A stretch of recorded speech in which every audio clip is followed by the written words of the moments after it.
just everyday life situation, waiting in the queue in the supermarket and just about to get my phone out.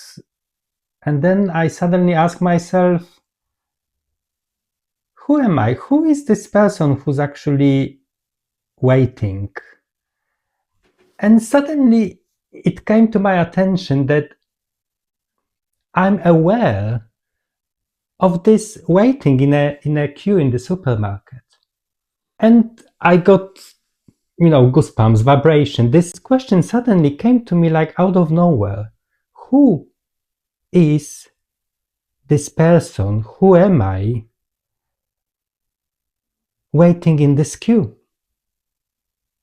Well, this question is one of the most powerful spiritual practices. So powerful, yet can be used everywhere. In the queue, waiting in the red lights, in the traffic. This morning, I was a bit anxious and I asked myself, who is anxious? Who is it? Who I am aware of that he's anxious? And today I would like to show you from my experience how this question, who are you? Who am I? Helps you, like helped me, go straight into being present, goes straight into being aware of our true self. My name is Tom and I'm holistic animator of Joyful Life.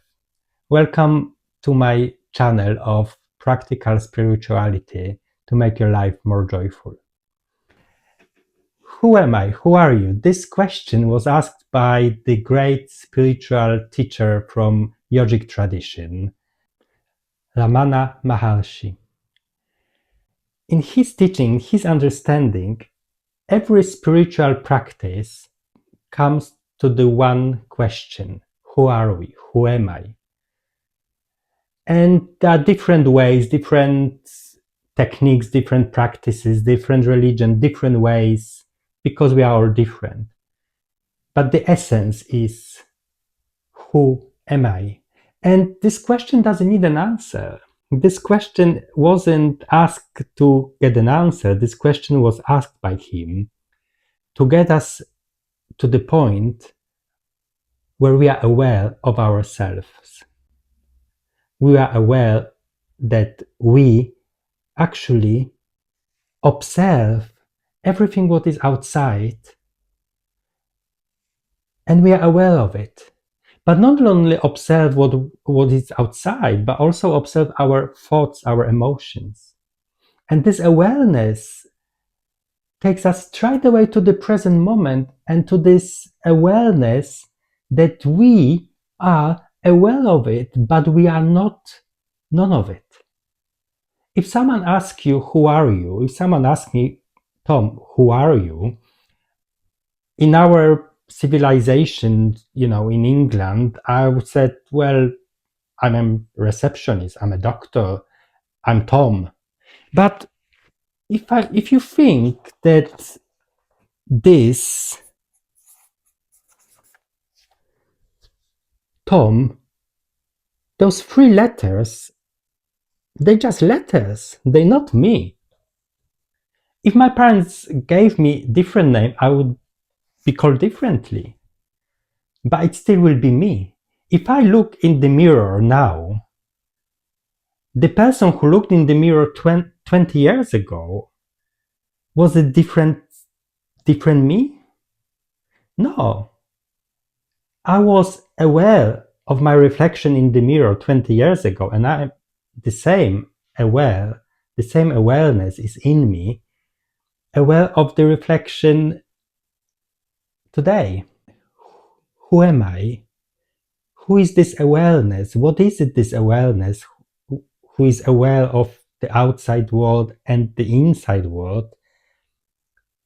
It's the direct path to our consciousness. And many times through the day, I ask myself these questions. It became one of my spiritual practices I use every day. Even in a meeting, if the meeting is a bit challenging, I'm asking myself quickly, who am I?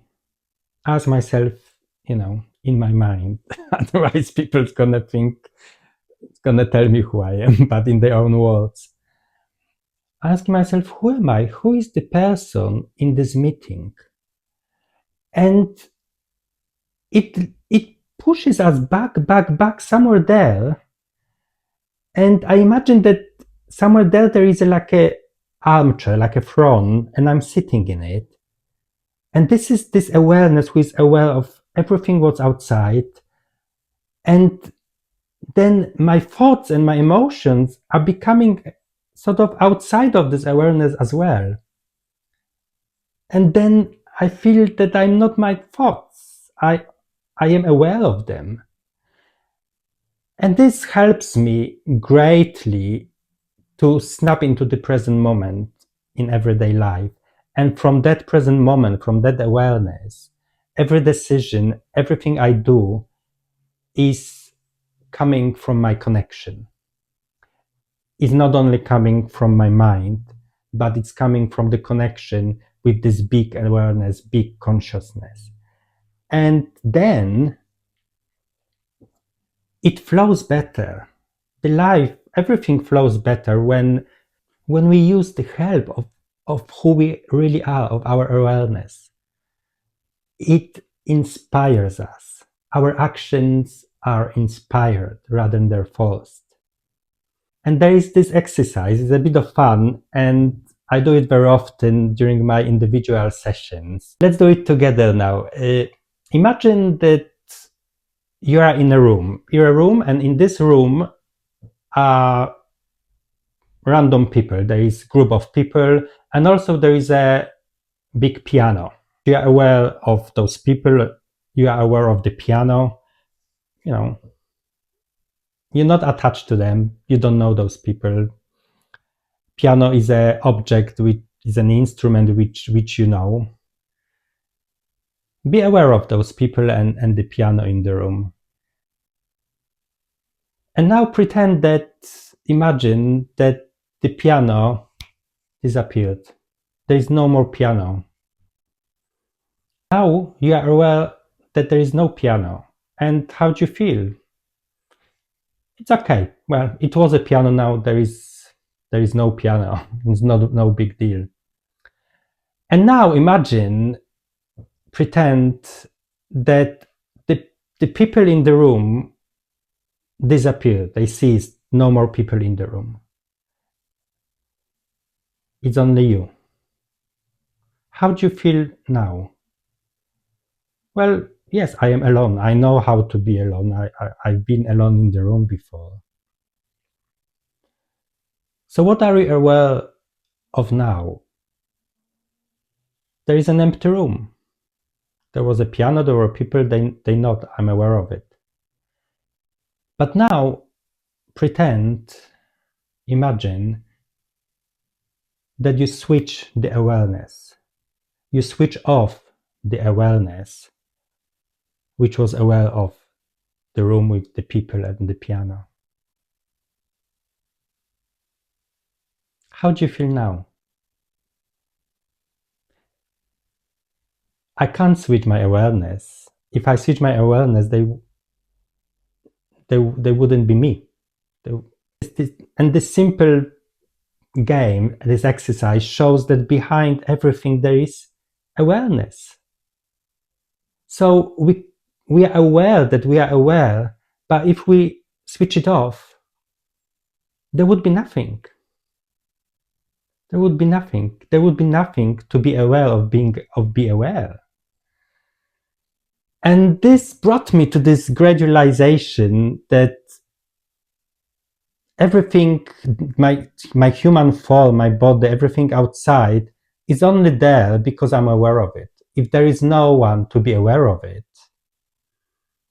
it really didn't even exist because there would be no one to be aware of it. And I know it sounds a bit philosophical, but this practice, it's really simple yet very powerful. Ask yourself through the day many times, who am I? Who sees when I see? Who feels when I feel? Who dreams the dream when I dream? Because when we wake up, we are aware that we had a dream. We might not remember it, but we know that we dream. So during the sleep, we are aware. And when we wake up, we are aware that it was a dream, and we carry on our awareness. Who sings when I sing? Who is seeing the other person when I see the other person? And you can play with it. It's fun and it's empowering. And that's why Ramana Maharshi put it in the center of his spiritual teachings. This one question: who are you? I leave you with this question.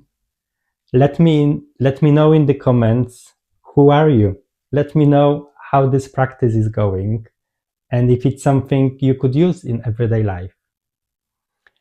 Thank you very much for subscribing, and I see you next time. But who's gonna see you when I see you?